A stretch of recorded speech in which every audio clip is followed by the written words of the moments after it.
राधे राधे दोस्तों, पहली दास्तान में आप सभी का स्वागत है। तो चलिए आज हम जानते हैं ऐसे महापुरुषों के बारे में जिनका अपने आप में एक अलग पहचान है। जी हाँ मेरे दोस्तों, जिनका नाम है चैतन्य महाप्रभु। चैतन्य महाप्रभु जिनको अपने आप में उनको कृष्ण भी कहा गया है। तो चलिए हम जानते हैं चैतन्य महाप्रभु की जीवनी के बारे में। चैतन्य महाप्रभु भारतीय भक्ति आंदोलन के एक महान संत थे, समाज सुधारक और गौड़ीय वैष्णव संप्रदाय के संस्थापक भी थे, जिन्हें श्री कृष्ण की अवतार भी माना जाता है, जिन्होंने प्रेम, भक्ति और हरिनाम कीर्तन के माध्यम से समाज को जोड़ने का काम किया।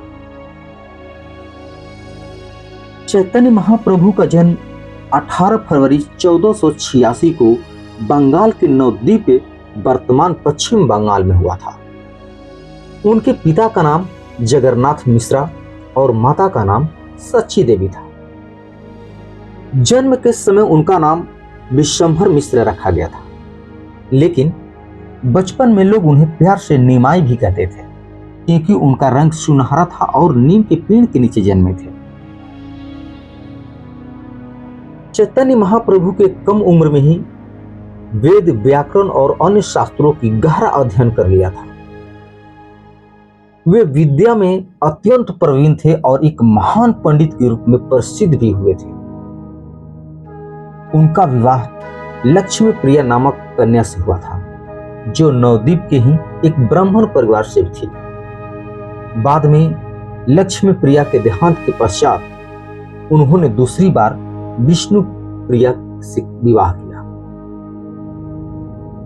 भक्ति यात्रा के दौरान वे गया पहुंचे, जहां ईश्वरपुरी से उन्हें दीक्षा प्राप्त हुई। इसके बाद उनके जीवन में बड़ा परिवर्तन आया और वे पूरी तरह से कृष्ण भक्ति में लीन हो गए। उन्होंने हरिनाम संकीर्तन, कृष्ण नाम के समूह में कीर्तन को भक्ति का प्रमुख साधन बनाया।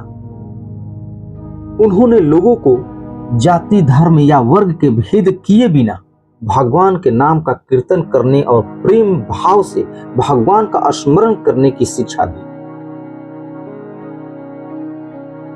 24 वर्ष की आयु में उन्होंने संन्यास ले लिया और अपना नया नाम श्री कृष्ण चैतन्य रखा, जिनके बाद में वे पुरी यानी उड़ीसा चले गए, जहां उन्होंने अपने जीवन के अंतिम वर्ष बिताए।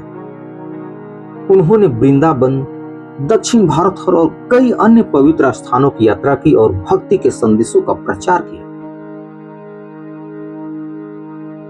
हरि नाम कीर्तन आंदोलन को जन जन तक पहुंचाया।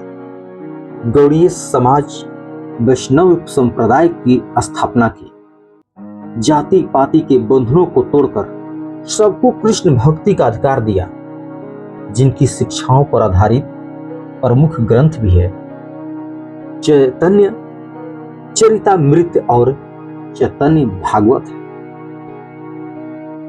1534 में पुरी में ही चैतन्य महाप्रभु ने अपना पार्थिव शरीर छोड़ दिया।